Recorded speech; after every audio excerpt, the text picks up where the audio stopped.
مائی نیم از محمد شہد فرید. آپ دیکھ رہے ہیں یوٹیوب چینل شہد سرائکی. جس سے انسان محبت کرتا ہے تاکہ اللہ کے نام پر قربان کر دے اور اس کی قربانی قبول ہو جائے.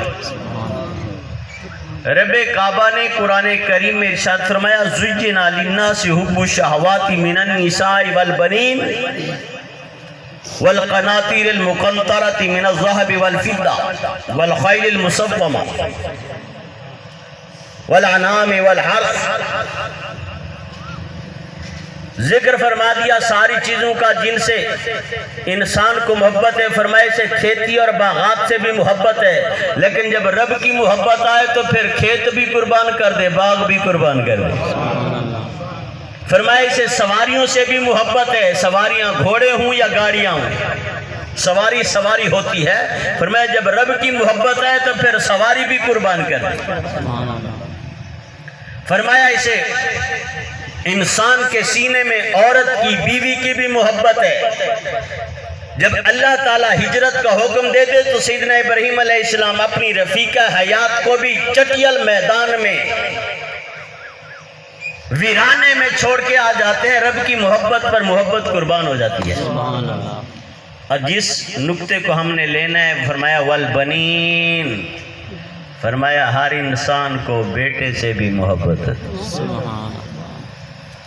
ہر انسان کو بیٹے سے محبت، اور صرف محبت ہی نہیں، کمال محبت.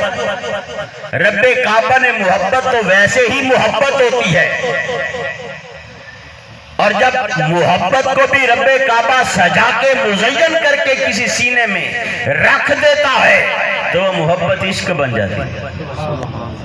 فرمایا اولاد کی محبت ہے، باقی جتنے بھی چیزیں ہیں وہ اولاد کی محبت میں قربان ہو سکتی ہے. مال اولاد کی محبت پر قربان ہوتا ہے کہ نہیں ہوتا؟ سواریاں اولاد کی محبت پر قربان ہوتی ہے کہ نہیں ہوتی؟ کھیتیاں، باغات، وراثت، جائیداد، گھر، بنگلے اولاد کی محبت میں ہم قربان کر دیتے ہیں یا نہیں کر دیتے؟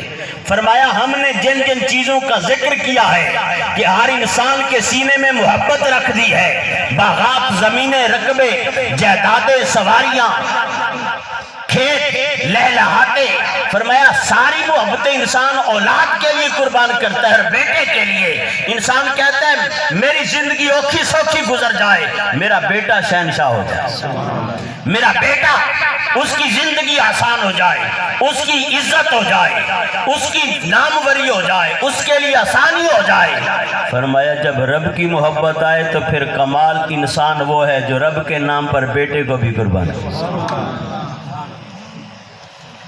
کہنا یہ چاہتا ہوں قرآن کے دو مقامات سے تلاوت اور ترجمہ کرنے کے بعد ایک جملہ بولنا چاہتا ہوں. یہ جملہ پہلے بھی کئی بار جہاں ضرورت پڑے بولتا ہوں. آپ کی توجہ کا شکریہ. گرمی میں بیٹھے ہیں، اللہ تعالیٰ اس گرمی کے صدقے قیامت کی گرمی سے بچائے. آج بھی آل نبی کے قدموں میں بیٹھے ہیں، اللہ کرے آپ کو مجھے اللہ تعالیٰ قیامت کے دن بھی آل نبی کی سنگت عطا فرمائے. جملہ سننا کہا کرتا ہوں موقع کی مناسبت سے کہ اللہ رب ذوالجلال دیتا سب کو ہے، دیتا کوئی اسے مانے اس کو بھی وہی اللہ دے رہا ہے، کوئی اسے نہ مانے اس کو بھی وہی رب دے رہا ہے. کافروں کو رزق کون دے رہا ہے؟ اونچا بولیے ذرا. کافروں کو صحت کون دے رہا ہے؟ کافروں کو اولاد کون دے رہا ہے؟ کافروں کو بیٹے کون دے رہا ہے؟ نمرود کو دولت کون دے رہا ہے؟ فرعون کو دولت اور شاہی کون دے رہا ہے؟ شداد کو، حامان کو کون دے رہا ہے؟ دینے والا وہی ہے، سب کو وہی دیتا ہے، کوئی مانے نہ مانے اس کا انصاف دینے والا وہی ہے. وہ دیتا سب کو ہے، اپنوں کو بھی دیتا ہے، غیروں کو بھی دیتا ہے، بیگانوں کو بھی دیتا ہے، پرائے کو بھی دیتا ہے. دیتا سب کو ہے پر لیتا کسی کسی سے. دیتا سب کو ہے، جب لینا چاہتا ہے پھر جو اس کا اپنا ہو اسی سے لیتا ہے. جس کو نوازنا ہو، جسے عطا کرنا ہو، جسے چننا ہو. اللہ یجتبی الیہ من یشاء ویہدی الیہ من ینیب.